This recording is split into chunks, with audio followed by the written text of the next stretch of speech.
We are back. Back at in 320 or 320. What is it, Charlie? Leadership in 320. I'm Brennan. No, Mitchell. We're back.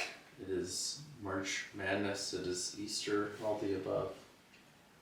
Got a lot going on. All the good things. And Charlie and I have been talking about all the basketball we've been taking in, or lack thereof, in between. So definitely a happy medium. Between events, fun things, all those things is watching and taking in. You know, a lot of the conversations that we have is about the basketball and reliving, again, glory days or the lack thereof, but it more so centers around the extracurriculars of the watching these days. So what spurred some conversations about, you know, the different, how drastically different leadership, coaching, those go hand in hand. How those styles are so different from team to team. Well, it is, and I mean, obviously, you get to this point, and now, we're on to the Final Four now, I guess. But just throughout the tournament, obviously, these are the best teams, or the majority of the best teams in the entire country. So you can't really fault any of them for how they're going about things or handling things or saying this one's better than that one.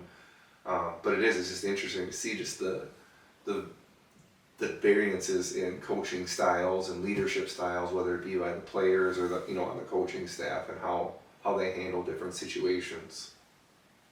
No, and you can kind of rate it. Every team has an identity, and I think every team, needs something different at a given time. But it's just interesting how, we talk about that, how folks are gonna feed off the leader, whatever that energy is. Well, as you saying, they have their own style, or each team has their own identity or style. It is. I mean, I feel like oftentimes it's pretty much kind of mirroring that of the head coach. Yeah, no, I think it definitely wears off. You can see it in play style, and it sounds nerdy, but in communications, you know what I mean, in other parts of the game, during a timeout, when players are coming in and out of the game, what those interactions look like, if someone's getting grabbed, with some words in a very expressive way being said, or intensity. Yeah. It also lends to the fact that positive communication can look a lot different. A coach, if he's looks like a complete lunatic on the sidelines, doesn't mean he's not saying positive things, or leading a positive nature, or, and the same goes for the guy that's not running up and down and yelling and clapping and, sitting there like this and, the things coming out of his mouth and whatever he may be doing, doesn't mean those are good and golden things too, but it's just interesting.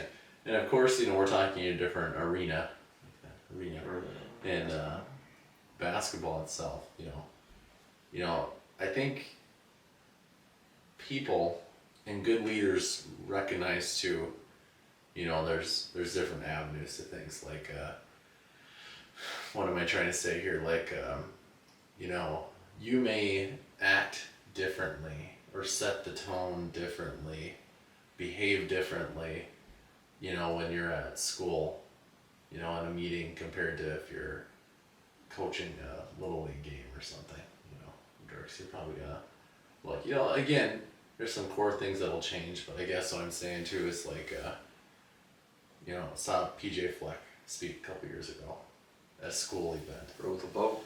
Professional development event. Again, so the energy, everything was absolutely there, but, you didn't see him, doing any crazy mannerisms or, ripping the microphone and throwing out kind of thing. So just a different arena, So again, I think it's just kind of depends upon, where you're at, what your team needs, and what you and I talked about is, there's not necessarily a right or wrong as far as the style goes. I think the principles remain the same. So like great leadership, right, has these similar principles, that you can't really argue about. And I guess when I say principles, your thoughts, when I think of that, I think of, transparency, honesty, you're positive, all those things. But that can, Communication. yeah, good communication, but that can look a lot different. People can be successful in those avenues, but it can look a heck of a lot different from person to person. Well, it is, and I think you almost need to do what's best for you. I mean, you look at multiple of some of the best coaches of all time, or leaders, I guess we're looking at in that point. But what would have worked or did work for Bobby Knight and Coach K and Tom Izzo, and you throw some of those names out and how maybe what they did and how they act on the court and how it's different. I mean, if they would have played musical chairs with those styles, I mean, they wouldn't have been successful doing it in someone else's, on their terms or in their style. I mean, you got to do what works for you, and you got to find out, what that looks like, and kind of go from there. No, I think it is. It's very interesting, and that's a good point too. And I think, this is a new conversation. We'll talk about this another time more in full. But when you're just getting into leadership, where you're just getting into teaching, I think this is actually a huge thing. This is my own thoughts though.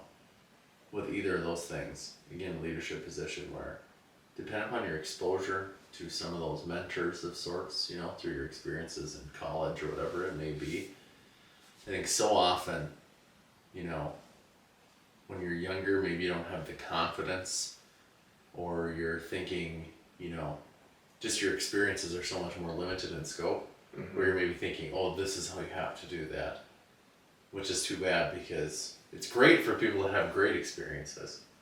You know what I mean? And people are doing things the right way, and they're maybe also encouraging and, presenting, this is how I do it, that doesn't mean you have to do it. But people that don't have those experiences, and if they get lined up with folks that, they don't gel well with, or if they're like, oh, whatever, this is actually how I have to do things, when, they don't, that's rather unfortunate. Because I know several people, I think, when you, far from perfect myself, but when you look at them, it's like, how did you get this way? Like, what happened? Something didn't go clickety along the block. So it's like, ugh. But it's too bad. When you saying that though too, I just think of, getting a little bit more grizzled myself, and grizzled, veteran, veteranish. Veteranish. Well, I mean, I do. So when you look at, I was gonna say a new teacher, or a new staff member, a younger staff member, where it is, it's like, wow, like they're 10 years younger than me. They're newer. I feel more grizzled compared to them. Maybe seasoned. Seasoned, that's a good word. Not grizzled. Not yet.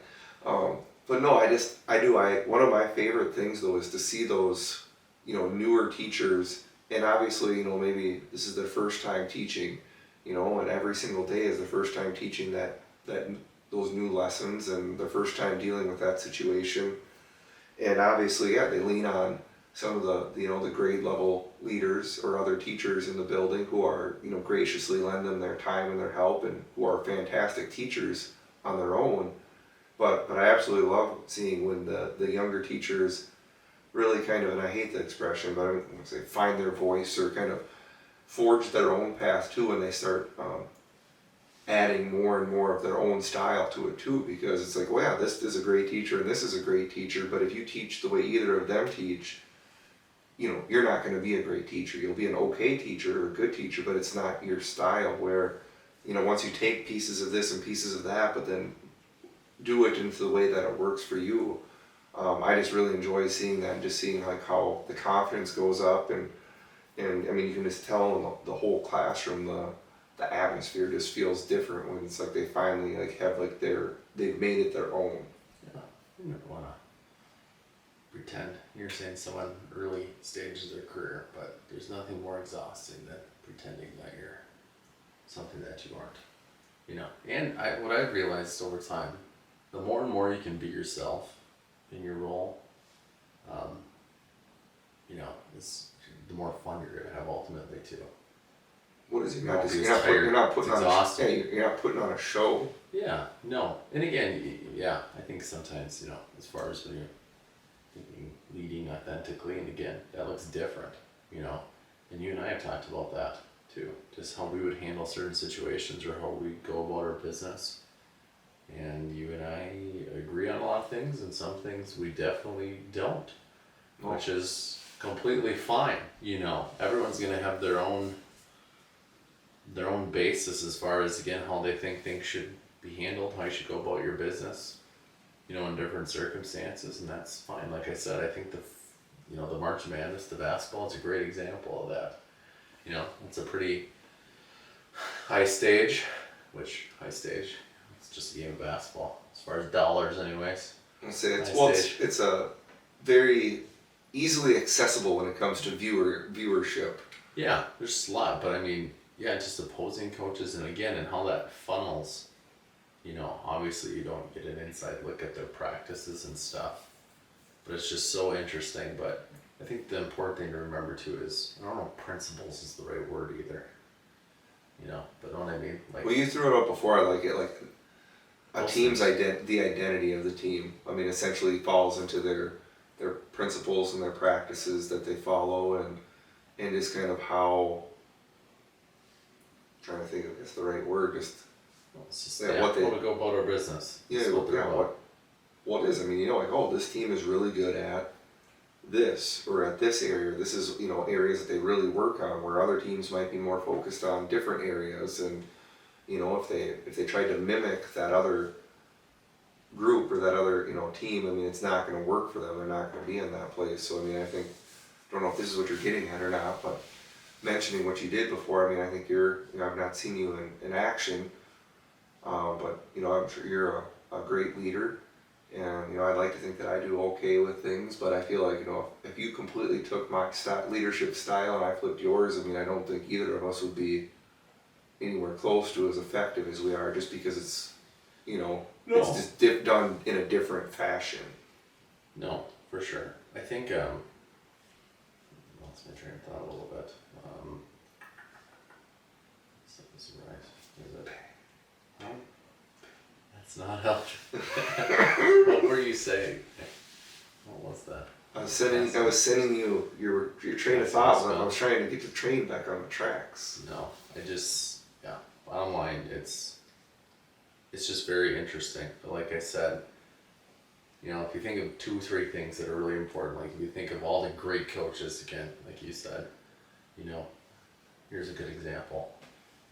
You know, Tom Izzo's usually rather animated. There's probably a better example on the sideline where, you know, John Shire doesn't seem to say a whole lot. Shouldn't say a whole lot. Again, he's just saying it differently. You know, he's not pacing the sidelines. Seems to be more methodical in his communication, talking it. But, you know, if you asked the players, and again, this is my own science. There's no data to support this whatsoever. If you asked Michigan State's players why they love Tom Izzo, you know, or not, but why they love Tom Izzo, I bet you get a few themes that would also come through, and if you ask the Duke players, by the way, John Shire, you know what I mean, whatever those are. But I bet a lot of them are, as one of them is going to be, you know, they know they're appreciated. You know, there's probably a certain standard that's been set that everyone's held to. And I think that's kind of the important part of it. And again, those two. And the things you hear about is the relationships, you know, just you gotta care about them as people and not just, you know, as a player. And, you know how to communicate with them, and maybe also realizing that, you know, what works with talking to this player isn't going to work with this one. You have to adapt and modify things for the people that you're around to accept, or, you know, staying true to yourself, but maybe, you know, how that message is delivered is going to look differently based off of who you're working with, you know, or, you know, dealing with as well. No, I think that's a tug and pull that I think some leaders struggle with. Is you come with your base set of skills, knowledge, ideas, again, how you go about doing your stuff. And again, that might be a really good fit for what an organization, a team is needing at a certain amount of time. Or maybe it's not. And, you know, sometimes you see that those things are you know, you can't reconcile some of those things sometimes, but you know, is why it's a shorter relationship. And someone's just not a match for whatever reason. But I think sometimes too that leaders got to lean in a little bit and, you know, through communication and figuring out how to meet the needs of folks, you know.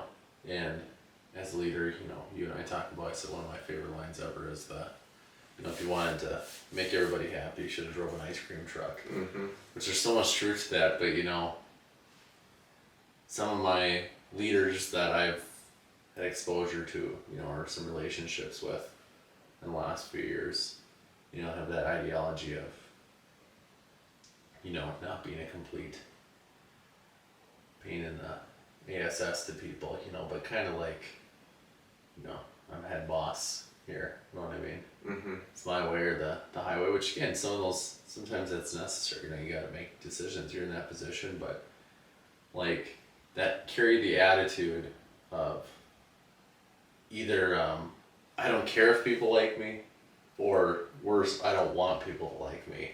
Yeah, I don't You know? think that last one, that's dangerous. No, but I think sometimes people, whether they actually think they're or not, you know, there's some vibrato. And I truly believe that, you know, maybe I'm just speaking from personally, you know, I obviously know that folks are, there's plenty of people, I think the list is getting longer, that maybe, you know, I'm not on their like list, which is fine, right?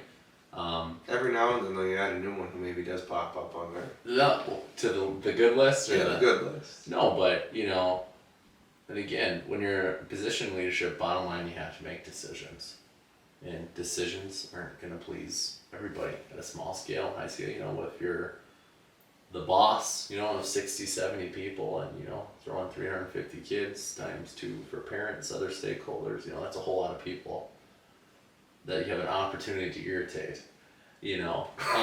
Opportunity to irritate. No, but I mean, I just think that, you know, as far as leadership, you know, it's not a goal of mine to be liked. But as far as, I guess, Well, it's not also, goal, the goal is also not to be hated. I'd say it's a goal not to be, I don't know if this makes any sense. I've thought about this, but it's not a goal of mine to be liked, but it sure helps to be likable. You know what I mean? Yeah. If you go about, I mean, if you're just going to be a complete jackass in how you go about your stuff, I mean, I sure wouldn't want to be teamed up with that person. I wouldn't want to lean in a little extra for that person, help out, you know, provide some insight. So again, I'm very much well aware. One, just because I think maybe what is that song that I said? God, who's that by? Help me out, Charlie. It's a country duo. They win everything. Dan and Shay. It's two brothers. No, Brothers Osborne. Dan and Sharon brothers, are they? No. Oh, no. Brothers Osborne. No, I don't know if that's the title track of the song. I'm not for everyone. Yeah. You know, is what it is. And again, not everyone is. If you go through the list, but What does mom say? I always say growing up, not everyone's gonna like you. You're not gonna like everyone, but you can just treat them respectfully. yeah, And treat the way them you how want to be treated. Treat them how you want to be treated. Which in leadership role also, in the first year Bible, understand that that's not gonna happen. That might not be reciprocated. That's not good. But you know, I just think that's a huge part of it. I think sometimes young people, which maybe I mean, you know, like people are just getting into a leadership position or administrative, like they think, you know, I gotta be the. And again, every place has different needs depending upon what's going on, right? In the season that they're in, but come and just think they gotta be the heavy. You know, oh, I'm gonna come in here and lay the hammer down. Mm-hmm. You know, I don't know if people actually want to get into leadership to be that person. I don't understand that. There But was one man who did that. I believe his name was Adolf Hitler. no, but I don't know. It's just it's just too bad, you know, because bottom line, especially when you're talking schools, you know, it's the kid business. What is I think it's relationships. Well, there's so much passion with kids. You know, you're dealing with people's kids. Well, I like what you said. You Yeah, said about parents. times 2 for parents and tack on the, you know, hey, we come with a minibus full of people. You got the grandparents, the aunts, uncles, the cousins, and you know they obviously all want what's best for their child, their family, and yeah, I mean you got a lot cooking there. It's not just with, you know, within the building, the walls of the building, you gotta look out into what makes that school. It's the students and the families that they're part of. No, I mean, like I said, when things are rolling like really well, I think that's just another complexity that people don't really get or understand about schools as well. Is how much moving pieces there are. I mean, a really good day, I mean, you're bound to have a hiccup, even a really good day. Like I said, when you're talking, I mean, that 60, number 70 of adults, people. 300, 400 kids, and again, then you pull in the adults. And well, I'm a very, you say that, that's kind of funny. I'm a very positive person overall. But yeah, when you phrase it that way, when you're dealing with 500 people, it's probably impossible for every single person in that area to have a good day. No. Someone's going to come to school already not feeling good about things, and There's going to be a little trouble there, but that's okay. The bottom line comes to, again, I think as far as coming to your own and growing as a leader, you may do things differently than others do. And to me, I just feel like a super important part of that has got to be knowing that, and things like that take time, like you had said, the trust that comes with that, it's not just a given. But, I feel like no matter what your style is, as long as people start to understand that you're doing this and making these decisions with some thoughtfulness and with integrity every single time, whether they agree with the decision or not, but knowing that you are doing it because you truly feel it's the best decision for, those stakeholders. So we trust. And I truly believe that this could be a dangerous decision to go on this path. Oh boy. There's a certain, after here now I'm feeling like I'm reversing what I said. You gotta come on your own, do things your own way. But there is a level of tact that either some leaders have, and I don't want to say you have it or you don't have it, but some of these things can be learned. Some folks I think maybe just don't get it as much. Like, I don't even want to say this, but I just had I'm going to make it more, what's the word? More generalized. If you're at a professional development day or something, I guess there's just, when you're talking about little things, bigger things, like reading the room, so whether that's an individual meeting you're talking about and what's needed in that room right now to get things clicking, or if there's any landmines you may step on, how to avoid them or how to step on it, again, tactfully. But when I say reading the room more so in an individual meeting or just like reading the room of your team, as far as what's needed. Be hot or cold. You know what I mean? And the same as like, what we're talking about March Madness. Do you need a kick in the pants? You need someone, you need to be charged up and not necessarily lay the law down, but, whether that's a review of expectations, hey, this is what we're doing, do we need some love, you know what I mean? You need some food or whatever else is people need to pick me up. You have to recognize those things. Well, it isn't. You read the temperature. And you saying that, I think it's interesting, just the way you want to look at it. But the coach that's constantly fired up about things, that's not always going to work. Where you also have the coach that's always laid back and chill with things. How they almost have to do a role reversal at times, where the one that's always running 100 miles an hour and hot is going to draw maybe the most attention from the players when they calm down and they start saying something real more quiet or calmly, where the coach that's always quiet, when he flips that switch and kind of freaks out a little bit, starts yelling, then he's going to grab the attention of everyone too. So it's just kind of funny, like you had said, you're not necessarily straying from who you are, but every now and then the message just needs to be delivered in a different way. That's for sure. I'd say that's a spot, and again, not far from perfect. Got a lot to learn. The current role as a principal, and I'd say his dad at home. And again, a lot of the experts wouldn't agree with this as far as raising your voice or whatever else. But just from our growings up, I guess, if you're yelling at somebody all the gosh darn time, it means nothing.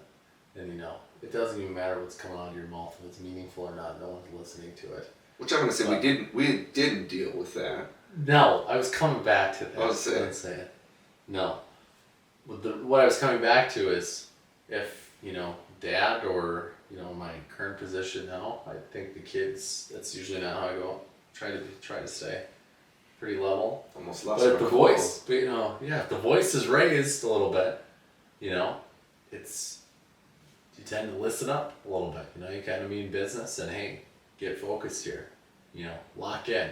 And usually, you know, it's not, you know, I think yelling, I think sometimes, a lot of times it's associated because it is done in like a demeaning fashion. But, you know, I like the idea of raising your voice, you know, as a means of an attention getter. You know, you're not screaming at somebody right here. Because clearly, doing it more to. Well, if I'm talking to you, you can hear me right now. There's no reason to yell at you.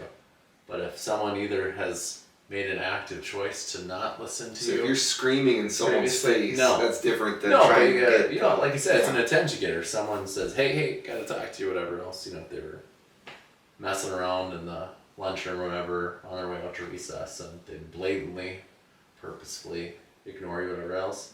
You know, then if you give them a little, you know, hey, or an oi. I was gonna say I've adopted an oi. I don't know when that started for me. I watched some Ted Lasso, so I get every now and then get a oi. Yeah, Get over here. I like the oi too, and this is a different conversation. Because the oi, to me, again, experts may have a different idea. It takes the demeaning out of it. It's not a hey, you know, or in adulthood, you know, we talked about that, which I wouldn't say that in purpose. Hey, buddy. It's like, don't call me buddy. You know, I like the oi. It's generic. And all oi is an attention getter. You know, because again, as soon as you get somebody within the vicinity, there's no reason to yell anymore. Then they can hear you. But if they choose not to be this close to me, or if I need them to be in proximity, where I can use this tone of voice, and again, my tone may be different, but my God, I ain't ever gonna scream at somebody in their darn face. Which again, you look at March Madness, some of the greatest coaches, it's just different style. They also maybe know who that player is. You're exactly right. And that's what they need. Where we don't. We just see a. I think it comes back to the core. You don't know how many hours, and you can assume how many hours of trust has been built up that allows for that relationship to take place. That ain't gonna work. That ain't gonna work on day one. Probably. No. Like when they're in the No, practice, exactly right. practice See? gym there. And, Everything's different. hey, Get into it. and this is way off. But just I gotta throw this in there. I don't know if you've done this before. So granted, I did some very primary teaching for elementary. But have you ever just for fun want to try this? Just to you get a kick out of it yourself anyway. But I every now and then I've done it. But if you want to get everybody's attention, like if you got like a full all school assembly or whatever else, so instead of taking the microphone and being like, hey everybody, or good afternoon, we're gonna get started here. When everybody's milling still and you got some chirping going on, hit them with one of these.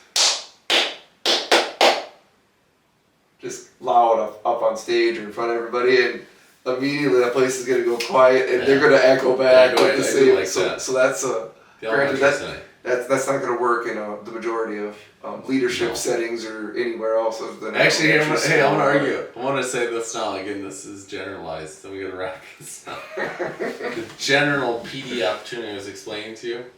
Granted, it was well, no, actually, the room was elementary, and this is at 8 o'clock in the morning, and the presenter, again, just as far as reading the room, this isn't a dig on them, but they hit us with that exact same thing. So fun fact I've learned: elementary teachers don't like to be summoned in that way. Well, they don't like to be. They don't like to be treated like elementary students. I'm gonna tell you right now. When they did that set the tone. People knew that's what kind of day it was gonna be. It was not the tone to be set. I'm gonna be honest. That was included, as was a bell. There was a bell. No. Like a dinner bell. Don't you ever use a whistle on me? Don't you use a bell on me? Don't you use any other form of anything. Bottom line, everyone's a little different. Like I said. Did anybody get up and leave when I did that? Relationships. Crap! Zip up their bag, put their coat on, and walk out. I don't know if I could have blamed them if it was. Everyone's a little different. Like I said, everyone does things a little differently, and like you said, it kind of comes back to relationship. And I guess that's don't make assumptions either. You know what they say about assumption? Making assumptions, Charlotte. I heard that. Yeah. I've heard that line before. But I don't want to assume though that I've heard the same thing about assumptions that you have, though. Ha ha ha. Any words of wisdom to leave us, Charlie? Oh yeah. Anything? I don't have anything too crazy wise, but we'll say. Well, give me a sec. What do you got? You got anything good for this time of the year? Days are getting longer. Weather's hopefully starting to get a little bit warmer. If you can think of one song that has the days are getting longer, what song would that be? Oh boy, I believe. I shouldn't pull out song lyrics. I believe. Is that No. I believe it's nitty gritty. the days are getting? I think so. Isn't Isn't fishing in the dark? I think so. Pretty soon we'll be fishing in the dark, Charlie. Oh, I don't know. Maybe catch a couple of those walleyes out there on the rocks. Sure. That could happen. Little Page Lake, Long Lake. Why are you actually saying the name of lakes right now? I was literally just gonna joke. Haha, don't say any lake names.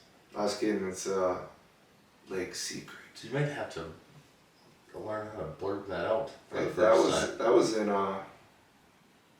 yeah, that was in January. That was at the marina. That was at Hobo Park. Oh yeah, you're right. Yeah. We were nailing those sunnies. Yeah. That's what it was. I'm never asking you to end that segment in this way again. So my piece of information I have is don't ask me anything important when you don't want it to be shared with other people. We'll catch you next time.